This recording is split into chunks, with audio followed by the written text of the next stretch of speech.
16 अप्रैल 2020 की रात्रि को महाराष्ट्र के पालघर डिस्ट्रिक्ट के एक गांव में दो साधुओं और एक उनके ड्राइवर की मौत कर दी जाती है और इसके पीछे का कारण है व्हाट्सएप ग्रुप द्वारा फैलाया गया अफवाह। एक र्यूमर ने 3 निर्दोष लोगों की जान ले ली। दोस्तों, ये एक अकेला एग्जाम्पल नहीं है, ऐसे बहुत सारे एग्जाम्पल्स मिलेंगे जिसमें अफवाह के कारण निर्दोष लोगों की जान चली गई है। भारत में rumours, miss information, disinformation, fake news एक हार्ड सोशल इश्यू बनते जा रही है। सिर्फ भारत ही नहीं, अपितु विश्व भर के तमाम देशों में एक बहुत सीरियस सोशल इश्यू बनते जा रही है। जब हम लोग किसी प्रॉब्लम्स की बात करते हैं तो पूरी रिस्पॉन्सिबिलिटी बनती है कि उसके सॉल्यूशन पे भी बात करें।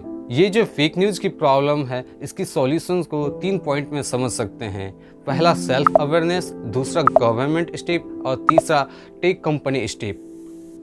तो दोस्तों, इस वीडियो में फेक न्यूज़ के प्रॉब्लम्स की बात करते हैं, इसके फॉर्मेट, ऑब्जेक्टिव, एग्जाम्पल्स और सॉल्यूशंस पे बात करते हैं ताकि इस वीडियो के अंत तक एक सेल्फ अवेयरनेस लोगों में आ सके। मैं इसकी कोशिश करूँगा।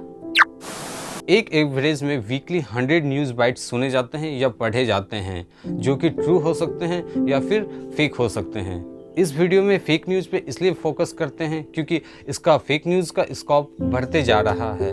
इस फेक न्यूज़ में 3 तरह के वेरिएंट को समझ सकते हैं। जिस तरह कोरोना में अलग अलग वेरिएंट थी, उसी तरह इस फेक न्यूज़ में भी है। एक र्यूमर, दूसरा मिस इन्फॉर्मेशन और तीसरा डिसइन्फॉर्मेशन। तो इन वर्ड्स को समझने की कोशिश करते हैं। तो पहला है र्यूमर। इसमें वो बातें, वो इन्फॉर्मेशन आती है जिसमें सच और झूठ का मिक्सचर हो, और ये इन्फॉर्मेशन जैसे जैसे आगे बढ़ती है इसमें मिलावट और भी ज़्यादा हो जाती है। इसका एक बेहतरीन एग्जाम्पल है वैक्सीनेशन का र्यूमर।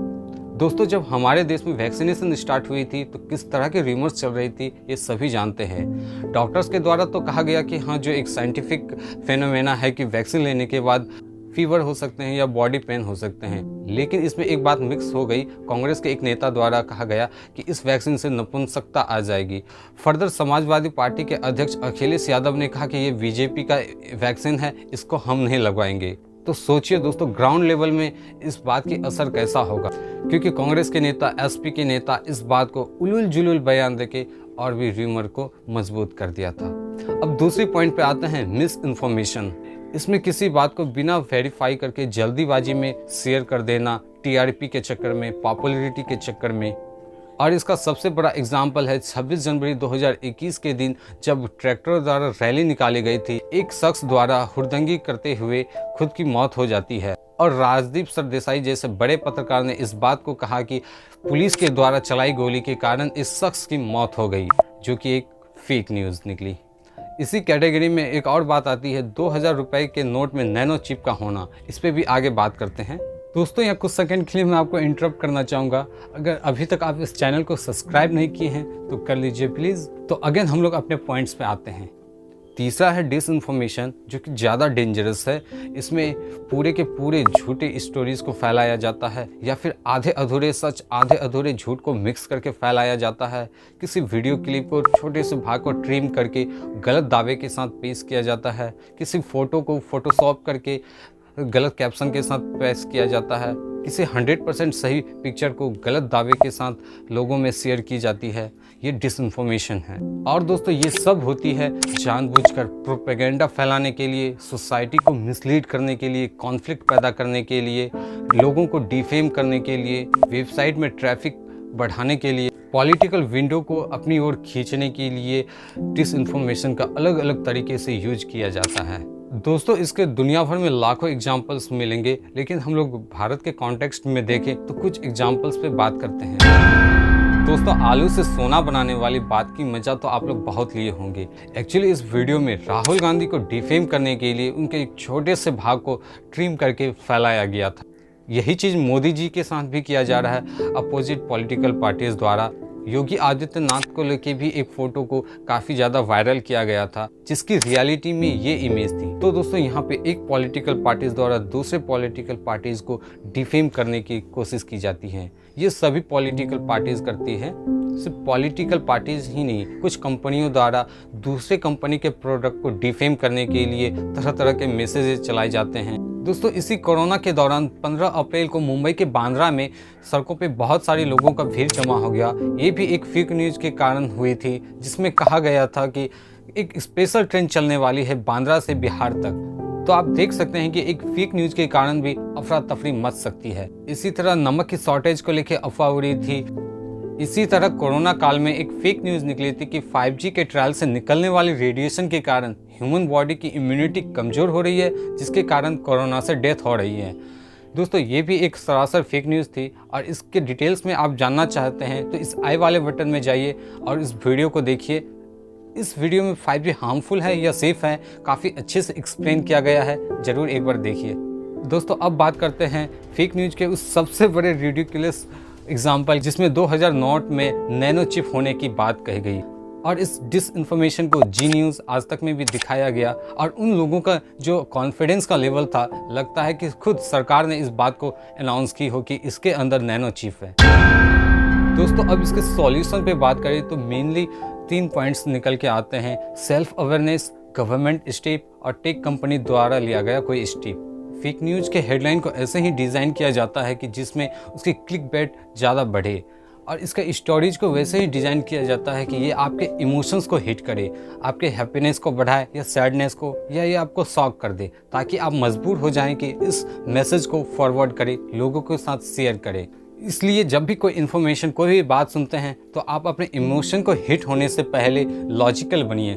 अगर कोई आर्टिकल्स, कोई इन्फॉर्मेशन क्वेश्चन मार्क के साथ स्टार्ट होती है तो 90% चांसेस होती है कि वो फेक हो सकते हैं, क्योंकि उसमें फैक्ट्स की कमी हो सकती है या आधे अधूरे सच को आधे अधूरे झूठ के साथ पेश किया जा सकता है। दूसरी बात, जब भी आप फेसबुक या व्हाट्सएप के थ्रू से कोई स्टोरीज पढ़ते हैं या सुनते हैं, उसमें ढूंढने की कोशिश करें कि इसमें कौन सा सोर्स दिया गया है। अगर कोई भी सोर्स नहीं दिया जाता है तो वो भी एक फेक न्यूज़ होने की संभावना रहती है। किसी भी मैसेज, स्टोरीज या इन्फॉर्मेशन में लिंक का होना आवश्यक है या फिर उसका सोर्स को मेंशन किया जाना चाहिए, जिससे उसकी विश्वसनीयता बढ़ती है। यहाँ पे दोस्तों गवर्नमेंट के ऑफिशियल्स को सोर्स मान सकते हैं या फिर कुछ मेन स्ट्रीम मीडिया जैसे Hindustan times, the Indian express, the economic times, इसके द्वारा दी गई आर्टिकल्स को आप 98-99% तक सही मान सकते हैं। इसके अलावा दोस्तों आप फेक न्यूज़ को रिकॉग्नाइज करने के लिए कुछ फैक्ट चेकर का यूज कर सकते हैं, जिसमें अल्ट न्यूज़, फैक्ट चेक और भी अलग अलग मेन स्ट्रीम मीडिया के फैक्ट चेकर एजेंसी भी है। इसका आप हेल्प ले सकते हैं फेक न्यूज़ को रिकॉग्नाइज करने के लिए। तो दोस्तों ये कुछ 3-4 बातें हुई सेल्फ अवेयरनेस को लेके, जिसमें आप खुद एक अपना रोल निभा सकते हैं। इसके अलावा गवर्नमेंट को क्या करना चाहिए? हमारे कॉन्स्टिट्यूशन में ऐसे कई सारे आर्टिकल्स हैं जो फेक न्यूज़ फैलाने वाले के लिए पनिशमेंट का प्रावधान देती। इसके अलावा कुछ रेगुलेटरीज है, कुछ ऑर्गेनाइजेशंस हैं जर्नलिज्म को प्योर बनाए रखने के लिए काम करती है।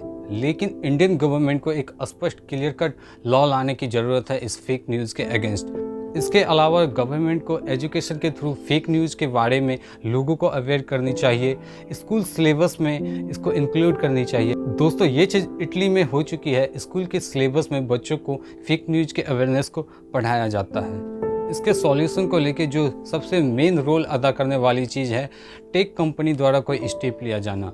फेसबुक, व्हाट्सएप और गूगल ने कई सारे स्टेप्स लिए हैं फेक न्यूज़ के अगेंस्ट में, लेकिन फिर भी टेक्नोलॉजी को और इम्प्रूवमेंट करके जैसी अभी सिचुएशन है उसको फाइट करने के लिए टेक्नोलॉजी को और इम्प्रूवमेंट करनी ज़रूरत है। तो दोस्तों आपने इस वीडियो में देखा कि फेक न्यूज़ के र्यूमर, मिस इन्फॉर्मेशन, डिसइन्फॉर्मेशन अलग अलग वेरिएंट है और ये किए जाते हैं प्रोपेगेंडा फैलाने के लिए, कॉन्फ्लिक्ट पैदा करने के लिए, लोगों को डिफेम करने के लिए। और इसके सॉल्यूशन में जो सबसे बड़ी बात हम लोग पे डिपेंड करती है कि सेल्फ अवेयरनेस, बाकी गवर्नमेंट और टेक कंपनी पे डिपेंड करती है वो कब तक वो इम्प्रूवमेंट लाती है लॉ और टेक्नोलॉजी में। तो दोस्तों आज के इस वीडियो में बस इतना ही और किसी नेक्स्ट टॉपिक पे मिलते हैं और तब तक के लिए जय हिंद, वंदे मातरम।